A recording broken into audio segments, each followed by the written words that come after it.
마태복음 21장 28절부터 32절까지 제가 읽습니다. 그러나 너희 생각에는 어떠하뇨? 한 사람이 두 아들이 있는데 맏아들에게 가서 이르되 예 오늘 포도원에 가서 일하라 하니 대답하여 가로되 아버지여 가겠소이다 하더니 가지 아니하고 둘째 아들에게 가서 또 이같이 말하니 대답하여 가로되 싫소이다 하더니 그 후에 뉘우치고 갔으니 그 둘 중에 누가 아비의 뜻대로 하였느뇨? 가로되 둘째 아들이니이다. 예수님께서 저희에게 이르시되 내가 진실로 너희에게 이르노니 세리들과 창기들이 너희보다 먼저 하나님의 나라에 들어가리라. 요한이 의의 도로 너희에게 왔거늘 너희는 저를 믿지 아니하였으되 세리와 창기는 믿었으며 너희는 이것을 보고도 종시 뉘우쳐 믿지 아니하였도다. 아멘. 주님께서 이제 이 예수님의 권위에 대하여 도전하며 공격하며 그리고 책을 잡으려고 했던 대제사장들과 백성의 장로들에게 그들이 주님께서 무슨 권세로 이 병을 치유하고 무슨 권세로 말씀을 전하고 무슨 권세로 행하느냐 하는 것에 대하여는 내가 너희에게 이에 대해서 답변하지 않겠다 말씀하셨고 그러면서도 이들에게 비유로 이들의 영적인 실상과 이들이 잘못 행하는 것에 대하여 말씀을 하십니다. 비유와 그 다음 비유의 해석으로 말씀을 하시지요. 첫 번째 비유는 뭐냐 하면 두 아들의 비유입니다. 두 아들이 있었는데 두 아들에게 그렇게 이야기했습니다. 오늘 포도원에 가서 일하라 그렇게 이야기했습니다. 근데 맏아들은 예 가겠습니다 해놓고 안 가서 일을 안 했고 둘째 아들은 안 갈랍니다 했다가 나중에는 뉘우쳐가지고 가서 일을 했다. 그러면 누가 아버지의 뜻대로 했느냐 그렇게 물으니 둘째 아들입니다. 대답을 했습니다. 그때 주님께서 그들에게 말씀하시기를 내가 진실로 너희에게 이르노니 세리들과 창기들이 너희보다 먼저 하나님의 나라에 들어가리라. 하나님의 나라에 들어가는 것은 현재형입니다. 현재형이란 말이 좀 신학적인 이야기에서 어려울 수 있습니다만은 하나님 나라에 들어가리라 그것은 죽은 다음에 천국에 가리라 그런 이야기를 하고 있는 것이 아닙니다. 그런 이야기를 한 것이 아니고 성경은 에베소서나 이런 말씀을 자세히 보면 우리가 예수님을 믿었을 때에 우리가 어느 자리에 있냐 하면 예수님과 함께 하나님 보좌 우편에 우리가 앉아있다 그렇게 성경은 말씀합니다. 그래서 우리가 예수님을 믿을 때에 그때 우리는 하나님 나라에 들어가는 것이 되는 것입니다. 죽은 다음에 가는 문제가 아니라요. 지금 이 대제사장들이나 백성의 장로들은 아직 인생이 끝나지 않았습니다. 그렇기 때문에 뉘우치고 주님께 돌아올 기회도 있고 회개할 기회도 있기 때문에 기회가 전혀 없다 그렇게 말씀하신 게 아니라 일단은 지금 먼저는 세리들과 창기들이 너희보다 먼저 하나님 나라에 들어가리라 이 사실을 말씀해 주는 것입니다.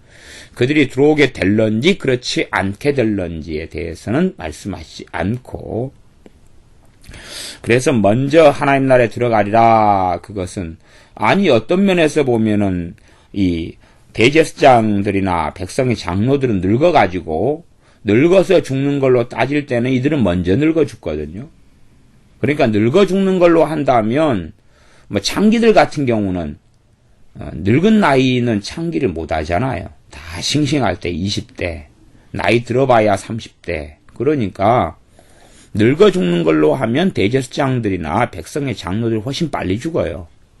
빨리 죽으면은 너희 그들이 먼저 들어가리라 그러는 게 논리적으로 말이 안 되는 것이. 그러니까 성경에서는 하나님 나라가 너희 안에 임하였다. 그걸 다른 말로는 너희가 하나님 나라에 들어갔다 그러는 것입니다. 그래서 주님께서도 제자들과 함께 40일 동안 머무시면서 하나님 나라의 일에 대해서 말씀하셨다. 또한 사도 바울도 복음을 전하면서 하나님 나라의 일에 대하여 말씀을 전하였다 하는 하나님 나라라는 것에 대한 이야기를 자주 사용하고 있다. 그래서 하나님 나라에 대한 이야기를 마태복음 강해를 해오면서 종종 말씀드려 왔습니다. 그래서 예수님을 먼저 믿고 영접하였기 때문에 세리들과 창기들이 너희보다 먼저 하나님 나라에 들어가리라. 물론 이들이 들어온다 그런 이야기를 전제로 깔고 하는 건 아닙니다. 나중에 너희들이 따라 들어오게 되리라 그런 말씀을 하는 건 아닙니다. 32절에 보면 요한이 의의 도로 너희에게 왔거늘. 의의 도다.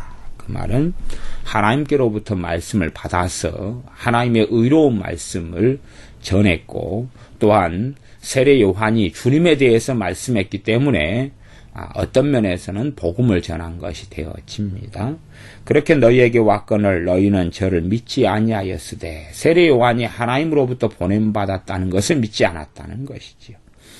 세리와 창기는 믿었다는 것입니다. 세리와 창기는 세례 요한이 하나님께로부터 보냄받은 선지자인 것을 믿었고 그의 말씀을 받아들였다. 너희는 이것을 보고도 종시란 말은 끝내 그 말입니다. 끝내 뉘우쳐 믿지 아니하였도다. 뉘우쳐서 믿지 않았다. 끝까지 세례 요한이 이 땅에 사역을 끝내고 헤롯의 칼에 죽임을 당해서 하나님께 돌아갈 때까지 세례 요한의 말이나 그의 사역이나 그 모든 것을 끝까지 믿지 않았다 하는 것입니다. 오히려 세례 요한을 책잡으려고 그렇게 애를 쓰는 것은 있었지만 이들은 믿지 않았다. 실제로 이제 이 대제사장들이나 장로들 같은 경우, 이 장로들의 역할을 바리새인들 같은 경우가 했죠. 근데 이 사람들, 서기관들 이런 사람들은 말로는 이 맏아들처럼 말로는 우리가 하나님을 믿나이다. 우리가 순종하겠습니다. 우리가 하나님을 따릅니다. 말로는 우리가 하나님을 경외합니다. 그렇게 하고 살았다 그 말입니다. 그래서 그 말한 것의 표현에 따라서 금식도 하고 기도도 많이 했습니다.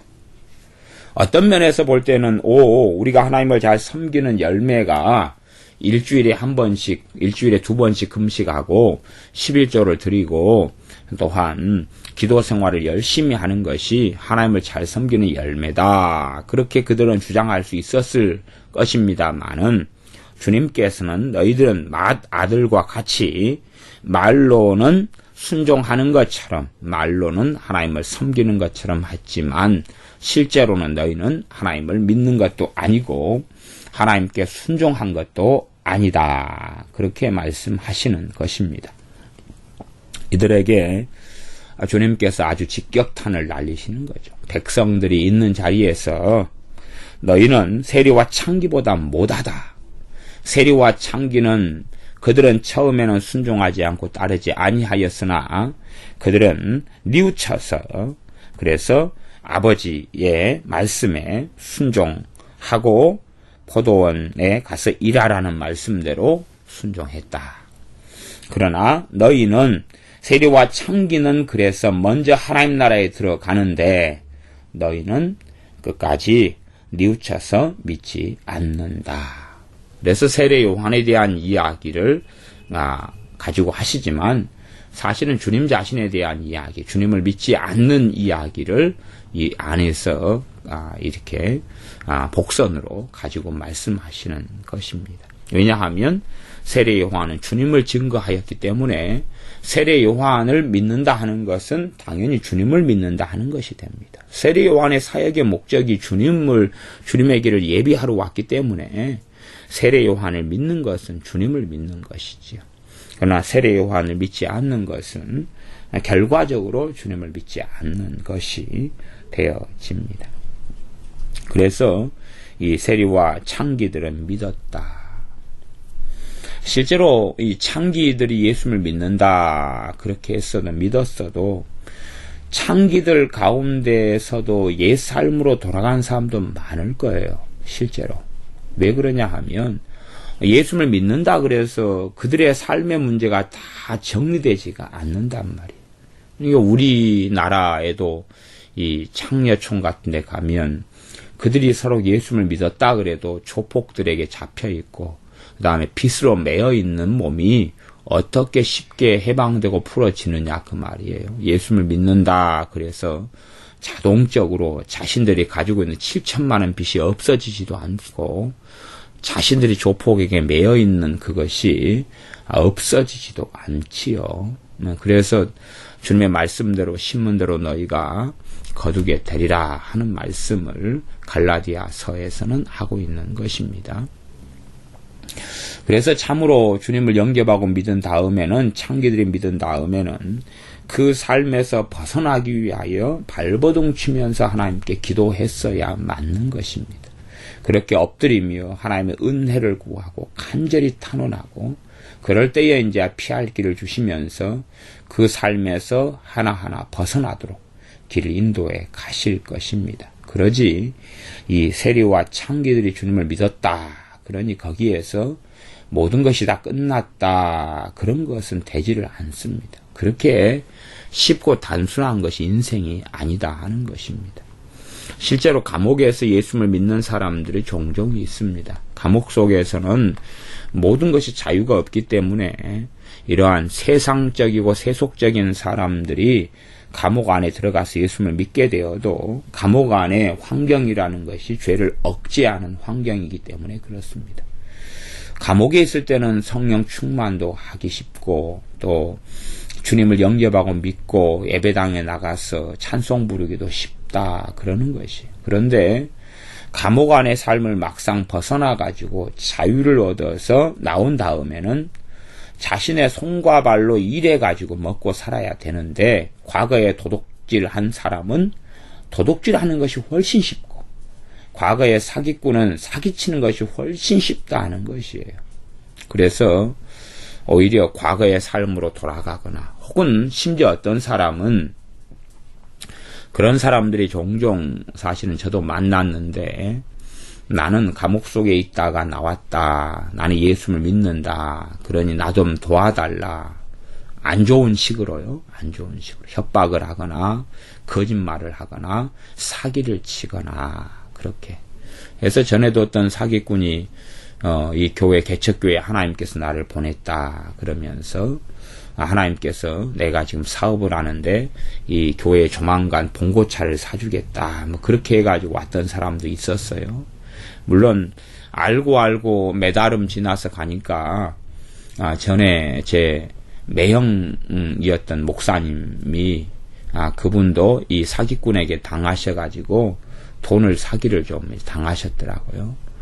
뭐 아름아름 지나면 다 그런 거지요. 근데 저야 이제 그 사기꾼이 차 사준다 그럴 때도 저는 입장이 목회하면서 교회 차를 두는 것은 반대하는 사람이기 때문에 저는 교회 차 운행이나 이런 것은 아주 싫어하는 사람이기 때문에 뭐 우리 교회는 차가 필요 없습니다. 그렇게 해서 그런 사기꾼에 걸려 넘어가지 않았지만 그 사기꾼들은 그렇게 예수의 이름을 빙자해서 그런데 그럼 과거로 찾아가면 전과가 있고 과거로 찾아가면 어쨌든 예수를 과거에 믿었다 하는 것이 있고 심지어 또 그들의 뱃속에는 나는 지금도 믿고 있다 하는 것이 있습니다.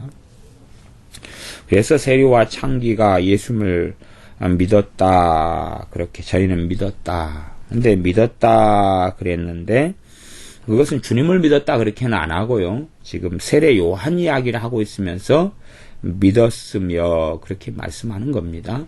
세례 요한에 대해서 믿었으며 그러는 것이고요. 그 다음에 31절 하반절에는 세리들과 창기들이 너희보다 먼저 하나님 나라에 들어갔다 그렇게 말씀한 게 아니고 들어가리라 그러는 것입니다. 그러니까 주님께서 말씀하신 표현은 오류가 없습니다. 오류가 없어요. 이게 사람들은 성경을 이렇게 애매모호하게 보는 경향이 있지만 주님께서는 말이 이렇게 틀림이 없으세요. 그래서 실제로 두렵고 떨림으로 너희 구원을 이루라 하는 말씀처럼 이 세리들과 창기들이 그들의 삶을 주님을 영접하고 믿은 다음에라도 사실은 정돈하는 과정 속에서 다시 주님을 떠나기도 아주 쉬운 것입니다. 그래서 그 부분이 어려운 것이, 어떤 사람이 막상 1만 달란트 탕감을 받아서 구원받은 사람의 반열에 들어갔는데 길을 걸어가다가 100데나리온 빚진 동관 친구 하나를 만나가지고 목살을 잡고 감옥 속에 집어넣어 버리는 거지요. 너가 왜 내게 빚을 갚지 않느냐. 그것을 1만 달란트를 탕감해 준 주인이 들은 다음에, 그런 다음에 너가 1만 달란트를 갚아라. 그리고 홀이라도 남김없이 갚기 전에는 나올 수 없다. 그러면서 감옥 속에 넣어버립니다. 말하자면 구원의 상실이죠. 구원받은 다음에 100데나리온 빚진 자를 용서하지 않으면서, 그러면서 그가 1만 달란트 탕감받은 것까지 무효화가 돼버리는 일. 그러한 주님의 말씀은 사복음서에 정말로 많이 나와 있습니다. 많은 비유, 직접적인 말씀, 예화 가운데서 구원에 대한 말씀, 영생에 대한 말씀, 구원의 상실에 대한 말씀, 구원을 얻는 것에 대한 말씀, 그것으로 사복음서가 거의 다 채워졌다. 그래도 과언이 아닙니다. 물론 치유, 믿음에 대한 말씀, 또 구원, 영생 여러 가지로 막 사복음서가 흘러가지만, 그러나 그럼에도 핵심적인 것은 구원, 영생 이런 말씀이 되어집니다. 그래서 세리와 창기들이 실제로 주님을 영접하고 믿는다 그래도 그 삶의 여정은 결코 만만하지는 않습니다. 물론 이 대제사장들이나 장로들이 주님을 믿는다 그래도 그들의 삶의 여정은 더 만만하지가 않습니다. 왜? 그들은 고정관념, 잘못된 신학, 잘못된 가치관, 잘못된 장로의 유전, 무수히 많은 것들이 그들을 방해하고 막을 것이기 때문에 그렇습니다. 전에 사도 중에 사도였던 사도 바울이 예루살렘에 왔을 때에, 그때에 유대인 중에서 믿는 자가 많이 있는데 그때는 수만이 있다 그랬어요. 성경에는. 그래가지고 사도 바울에 대해서 아주 안 좋은 마음을 품고 사도 바울이 오면 가만두지 않겠다고 하고 있었다 하고 사도행전에 밝힙니다. 말하자면 그들이 가지고 있는 잘못된 신학, 잘못된 가치관이 예수님을 영접하고 믿는다 할지라도 고쳐지지 않았다 하는 이야기. 초대교회이고 성령님이 강림하신, 또한 놀라운 성령의 은사들과 치유와 기적과 능력들이 나타나는 교회임에도 불구하고 그들은 예수님을 믿지만 잘못된 길과 방향으로 걸어갔던 사람들이다 그 말입니다. 그런 사람들은 아주 많이 있었습니다. 또 실제로 예수님을 믿는다 그러지만 복음을 오히려 혼잡게 하고 교회들에게 혼란을 주었던 유대인 믿는 자들은 너무나 많이 있었습니다. 그래서 교회의 회방이 되고 교회에 또한 참된 복음을 가로막고 방해했던 이들이 유대인 그리스도인들, 나중에는 아주 잘못된 길로 대다수가 걸어가고 말았습니다. 왜냐하면 자신이 가진 성경에 대한 해석, 당시에는 성경이 구약 성경밖에 없었기 때문에요. 또 주님의 말씀을 듣는 것, 직접 들은 것, 이런 것들 하고, 그 다음에 구약 성경밖에 없었기 때문에 성경을 상고하고 묵상한다 그러면 구약 성경을 초대교회도 묵상하고 읽을 수밖에 없었습니다. 그런데 그들이 가지고 있는 성경 해석의 관점이 바리새파적이고 유대인이 가지고 있는 아주 잘못된 장로의 유전에 따른 성경 해석과 이해를 가지고 있었기 때문에 복음에 대한 아주 잘못된 오해와 곡해를 많이 가져왔고, 시간이 흘러감에 따라서 미혹의 영, 속이고 잘못된 길로 이끌어가는 미혹의 영이 침투할 수밖에 없는, 그래서 오히려 그들을 때문에 교회가 무너지도록 하는 마귀의 사자, 적그리스도가 될 수밖에 없는 그런 여정, 그런 쓰임을 그들은 받았습니다. 우리의 삶 가운데 우리가 말로만 내가 믿는다 하는 것이 아니라 맨 처음에 우리가 그렇게 살지 못한다 할지라도 처음에는 맏아들처럼 그러겠습니다. 그렇게는 못하지만 그러나 나중에 뉘우쳐서 돌이켜서 아버지의 말씀에 순종하고 그렇게 했던 것처럼 우리가 처음에는 유대인처럼 하나님께 돌아오지 아니한 이방인이었지만 그러나 주님의 복음을 듣고 받은 다음에 단지 말로만 주님을 섬긴다, 따른다가 아니라 우리의 삶 가운데 주님을 믿고 따르는 진실한 마음과 생각으로 주님을 믿고 따르는 우리의 삶이 되시기를 바랍니다. 기도하겠습니다. 아버지 하나님, 오히려 이 대제사장들 또 항상 하나님께 제사하고 하나님의 말씀을 가리키는 장로들보다 세리와 창기들이 먼저 하나님 나라에 들어가리라 말씀하신 주님의 말씀을 생각할 때에 오히려 우리가 지금까지 말로만 혹은 사람들의 보기에 얼마나 아름답고 얼마나 좋은 삶을 살았느냐가 아니라 진실하게 주님을 믿고 우리의 죄에서 돌이켜 주님을 따르는 과거에 그렇게 주님을 따랐던 세리들과 창기들처럼 우리의 삶을 점검하고 돌이켜서 주님을 따르는 주님의 사람들로 우리가 살게 하여 주시옵소서. 사람들이 보기에 옳고 좋아 보이는 사람의 인정에 따라서 종교적인 생활을 하는 것이 아니라 진실로 심령 안에서부터 주님을 사랑하고 주님을 따르게 하시며 주님을 따를 때에 주님의 말씀을 심령의 마음에 꼭 가지고 말씀을 따라 주님을 섬기는 우리들이 되게 하여 주시옵소서. 예수님의 이름으로 기도하옵나이다. 아멘.